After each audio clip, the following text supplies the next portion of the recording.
ہم یہ نہیں کرتے نا، نتیجہ کیا نکلتا ہے کہ پھر اسے انکریجمنٹ ہوتی ہے، اس کا حاصل کیا ہو گیا؟ پہلی والی جو میں نے بات کی کہ اول تو ہم اس انداز سے ہو جائیں کہ کسی کو ہمارے پاس آ کے اگلے کو پتہ ہو گیا یار اس کے پاس جا کے غیبت کروں گا نا، کسی کے پرخچے اڑاؤں گا تو یہ مجھے سمجھائے گا، یہ کبھی بھی اس میں دلچسپی نہیں لے گا۔ حالات خراب ہیں، جیسے میں نے پہلے کہا کہ حالات خراب ہیں، اس وقت معاملات ایسے گزر رہے ہیں کہ دو بندوں کے پاس تیسرا بندہ آ کے چوتھے کی برائی کرے تو وہ دو سنتے ہیں، اگر دو بندوں کے پاس آ کے تیسرا آ کے چوتھے کی اچھی باتیں کرے تو وہ نہیں سنتا۔ ہم دیکھیں، ہم میں سے کوئی ٹھیکیدار نہیں ہے، ہمیں اپنا جواب دینا ہے، ہمیں اپنے معاملات کو ٹھیک کرنا ہے،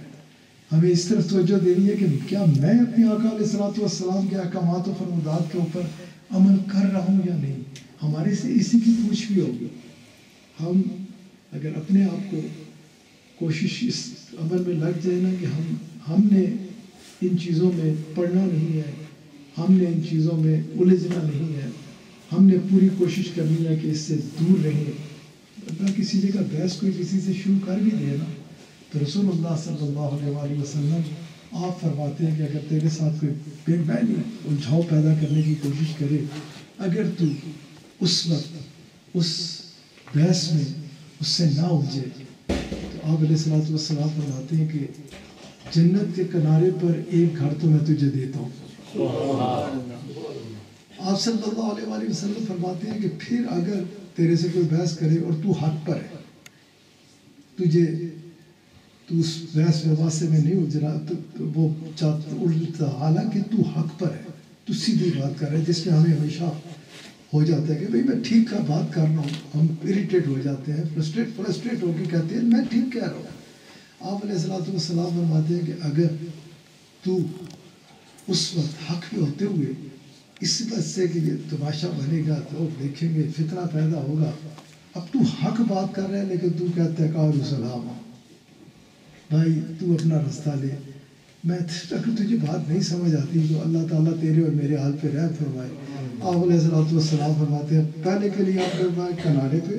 دوسرے کے لیے آپ علیہ الصلوۃ والسلام فرمائے جنت کے وسط پہ میں تجھے ایک گھر کی خوشخبری دیتا ہوں۔ اور تیسری بات جو میں کہہ رہا تھا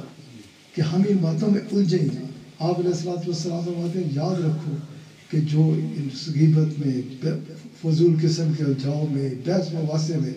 کبھی بھی اگر نہیں الجھے گا نا، آپ علیہ الصلوۃ والسلام فرماتے ہیں میں اسے جنت میں بلند مقام پر ایک بحال کی خوشخبری عطا کرتا ہوں۔ کتنی آسانی ہے بھائی، کل مر جانا ہے، نہیں رہنا ادھر۔ ویسے بھی دنیا میں ہم جب آتے ہیں نا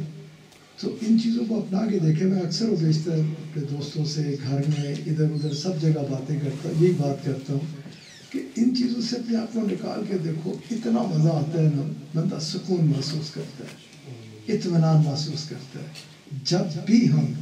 راہ ہدایت سے ہٹ کر جن چیزوں کے بارے میں واضح احکامات ہیں اللہ اور اس کے رسول صلی اللہ علیہ وآلہ وسلم سے کہ ان سے ہٹ کر بات کریں گے، ہمارے معاملات خراب ہوں گے، ہمارا ذہنی سکون جائے گا، ہمیں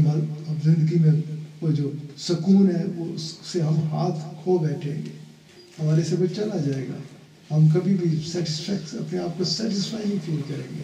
سیٹسفیکشن کے لیے اٹس اے مسٹ کہ یو ہیو ٹو فالو بڑی مضبوطی کے ساتھ جو رسول اللہ صلی اللہ علیہ وآلہ وسلم آپ علیہ الصلوۃ والسلام کی تعلیمات ہے۔ آپ زندگی کو اس طرح گزارو، میں اپنے شیخ کی بات کرتے ہوئے وقت نہیں ہے، بڑے خوبصورت دوست ہیں ہمارے عبدالرشید صاحب، ان کے بچے اولاد ساری چلاتا آگے، لیکن دعاؤں میں خاصی دیر ہو گئے۔ میرے پیر و مرشد اکثر آپ نے کئی جگہ پہ یہ درس دیا، آپ فرمایا کرتے تھے کہ جب دنیا میں بچہ آتا ہے نا تو روتا ہے، چیخیں مار مار کے روتا ہے، کوئی بھی کہہ دیتا ہے کیا تسی بچہ جم دیا آدھا ہے جو دنیا تو بڑا روندا ہے۔ آپ فرماتے کہ وہ بچہ سوچتا ہے کہ کدھر آ گیا ہے، یار امتحان گاہ ہے، ادھر آپ یہ کہیں کہ بس ایسے ہی فلائٹ سموتھ چلے تو نہیں، دیٹس ناٹ پاسبل۔ آپ کو نفس کو مارنا ہے، جس کی یہ بات کر رہے تھے، آپ کو رسول اللہ صلی اللہ علیہ وسلم کی تعلیمات پر عمل کرنا ہے، اور یہ پکا یاد رکھے جس دن آپ نے یہ طے کیا نا کہ کہ اب آپ نے زندگی اللہ اور اس کے رسول صلی اللہ علیہ وسلم کے احکامات و فرمودات کے عین مطابق گزارنی ہے،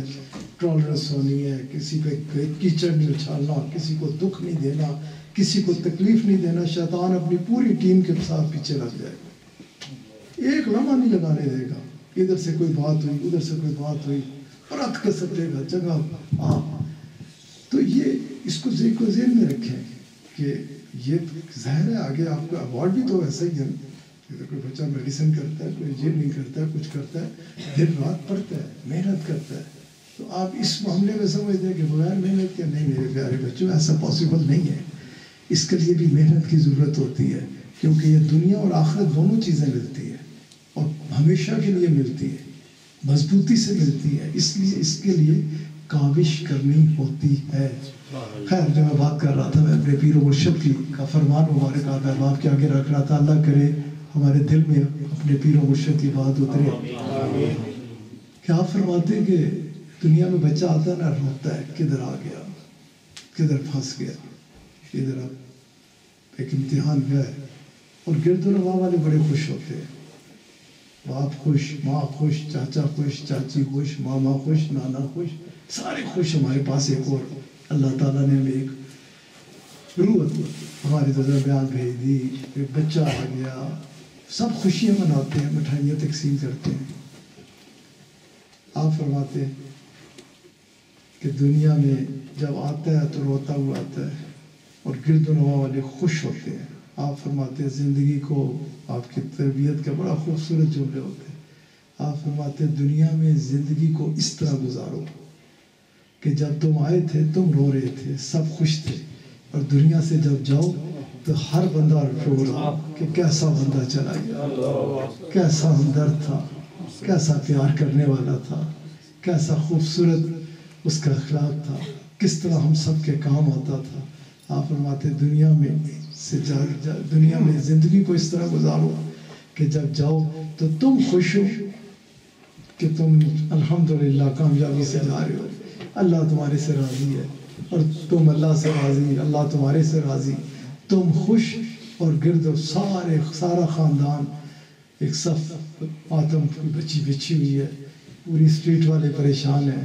عزیز و اقارب پریشان ہیں، دوست پریشان ہیں کہ کیسا ہمدرد بندہ تھا، کتنا اچھا تھا. وہ رو رہے ہوں اور تم خوش ہو. اللہ تعالیٰ اپنے کرم سے، اس میں بہت فلسفہ ہے، بہت بڑا سبق ہے